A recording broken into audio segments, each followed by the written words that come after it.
It's hard to know what to do with everything that's happened in the streets of Albuquerque, Santa Fe, and beyond. This week began with a prayerful, peaceful protest of a statue of Conquistador Juan de Oñate near Albuquerque's Tigüey Park. The New Mexico Civil Guard, a self-anointed group of gun rights supporters, took up positions with guns near the statue. That did not calm anyone. Before the sun went down, an angry, failed city council candidate had shot a demonstrator. We're going to work through it with a line opinion panel. Joining us as a guest from Sierra Social Digital, Crystal Sierra. Thanks for being here this week. And two of our regulars return, Tom Garrity of the Garrity Group PR and attorney Sophie Martin. Thanks to you both for being here. And Sophie, I'd like to start with you. Mm-hmm. Do you think any of this happens without the presence of that group of guys with guns? Would it have gone to that crazy place if those guys had not been there, in your opinion? I think it's possible that protesters, given what's happened around the country, the images we've seen of statues being pulled down, not just around the country, actually around the world, I think it's possible that the protesters would have gone after the statue regardless. But what came as a result of that, or what came in that context, with the scuffling, the shouting, and then ultimately the shooting, very much feels to me a direct result of the presence of armed militia members, and then, of course, Mr. Baca also armed. So one of the things I've really been reflecting on in the last couple of days is that it feels to me, and this won't be shocking to anyone, but we're seeing it in our community, right? There's a real desire amongst community members to go out and have their voices heard, express their First Amendment freedoms, and that this group is there as much as anything to suppress that. That's my sense of it.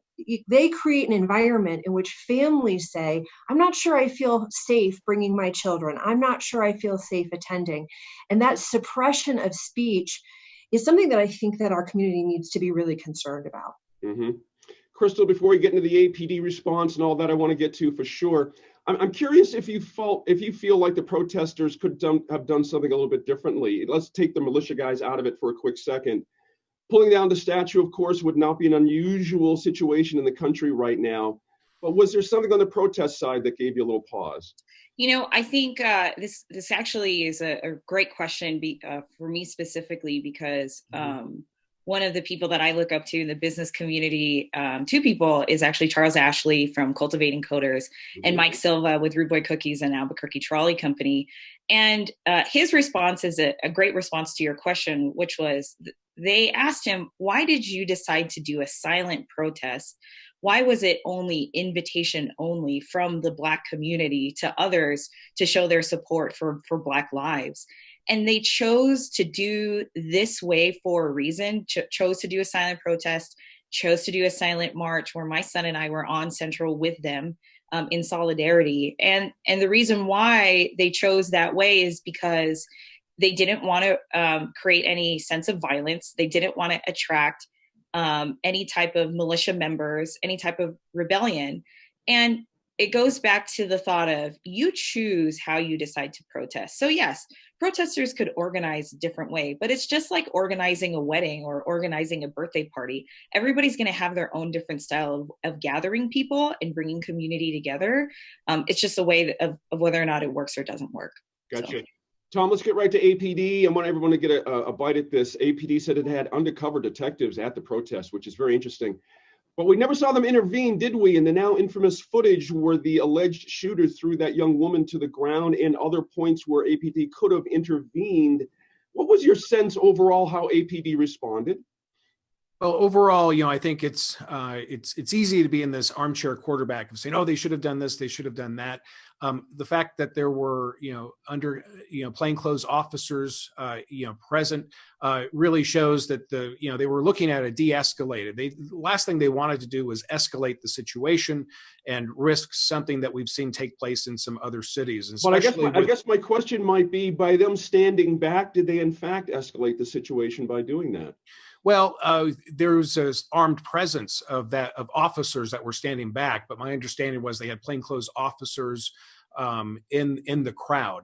Obviously, if I think the scenario changes when you have guns, from the New Mexico Civil Guard, and then you add guns from the Albuquerque Police Department, that changes the dimension tremendously. So while I am not always a fan of APD, I think that APD did the best they could given the situation. But with that said, I think that their actions or lack thereof will be coming under scrutiny, quite heavily for the weeks to come.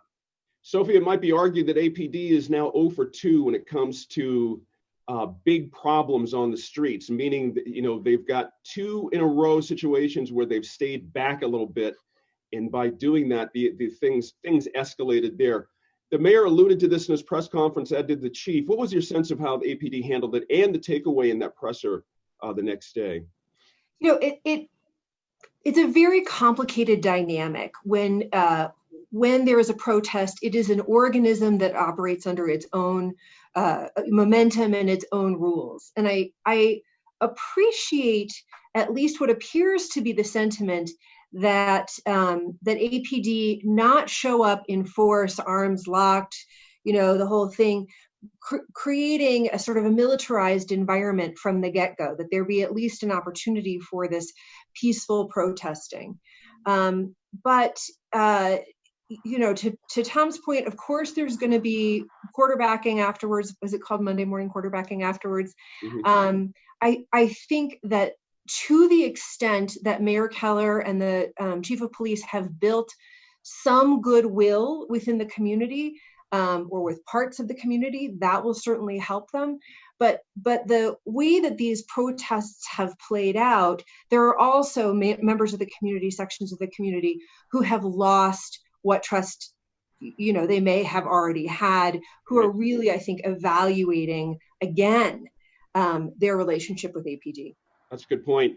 Hey guys, we had already planned to speak with Albuquerque Mayor Tim Keller this week about his proposal to create a community safety department to respond to some 911 calls. Then on the day he publicly presented that plan, everything went sideways.